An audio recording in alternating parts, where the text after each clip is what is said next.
Every week, the CDL Talent puts their heads together to give you the Call of Duty League power rankings. Starting at the top at number 12, it's the Seattle Surge. The Seattle Surge had another tough tournament, exiting the Minnesota home series after going 1-2 in group play. Although they had a disappointing result, the team played out of their minds. They took the Atlanta FaZe all the way to a Game 5 round 11 and even took a series over the Minnesota Rocker. Only time will tell if the recent retirement of their star player Karma will be to the team's benefit or send them tumbling even further. Up next at number 11, it's the Paris Legion. Paris didn't play at the Minnesota home series, but the last few times we've seen them, they haven't gotten very far. They placed 7th to 8th in their last 2 events, and they haven't broken the top 4 since the London home series. They're a team that can keep it close against the best rosters in the league, but to prove that they can actually beat the best, they're going to have to make some noise at their very own event, the upcoming Paris home series. At number 10, it's the Toronto Ultra. The Ultra came into the Minnesota home series on an upswing. They didn't play in the most recent Seattle home series, but their T4 finish in the previous Florida home series had us all thinking that they were finally getting their roster together. However, they washed out of the Minnesota event after going 0-2 in group play. This puts them dead last in CDL points, a bad place to be, with just a few weeks of competition remaining.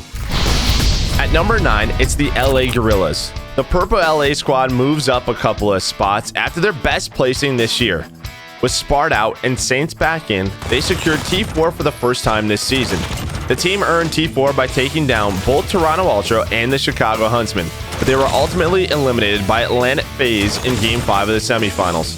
The squad's looking like one of the best S&D rosters in the league. The question is, can they stay consistent? Coming up at number 8, it's the New York Subliners. We didn't see the Subliners play in the Minnesota event, but we're still ranking them in the middle of the pack. They started the season off rough, but they've been on a recent upswing, placing top 4 in their last 2 events. The question is, can they finally break into the top 2? And we'll have to find out when they play next in the Paris home series. At number 7, it's the Minnesota Rocker. The Rocker dropped from number 5 to number 7 after their worst placing yet. The team has been on a recent downswing, finishing top 6 in both the Florida and Seattle home series before finishing top 8 in their own home series. It's tough to say if Rocker's poor Minnesota performance was strictly due to the fact that, well, they had to sub-exceed in Fralis on such short notice, or if it's simply due that other teams are overtaking them in skill. At number 6, it's Optic Gaming LA.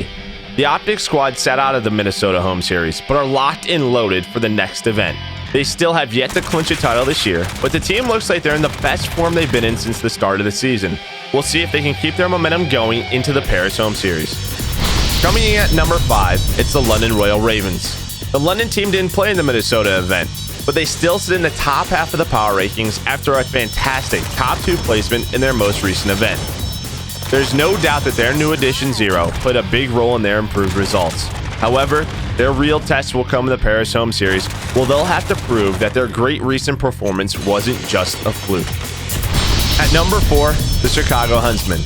The Chicago Huntsmen fall from number 3 to number 4 after finishing top 6 in the Minnesota home series. This was their worst placing of the year, and an especially disappointing one after they took first place in the recent Seattle event.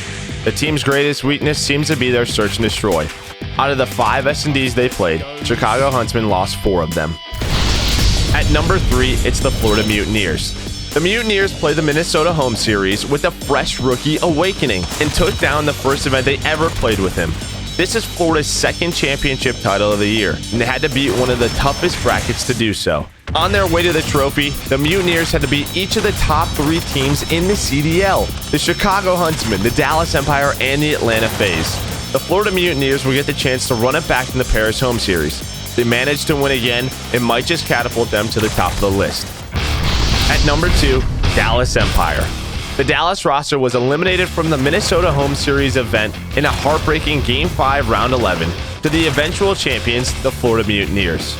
Regardless of their disappointing performance, Dallas continues to prove that they're a top contender in the league. The team is yet to place outside of the top 4, and if history tells us anything, they're the type of team to bounce back from a loss with a ton of extra firepower and motivation. Every time this team has placed outside of first place this year, they've returned to win the very next event. And finally, coming in at number 1, it's Atlanta FaZe. The roster of Tiny Terror still holds the number 1 spot. They finished second in the Minnesota home series, but they still lead the entire league in CDL points, average placings, and total percentage of games won. They're not the invincible team we all thought them to be at the beginning of the season, but so far, nobody else has shown the consistency that the Atlanta FaZe has displayed since the start of the season.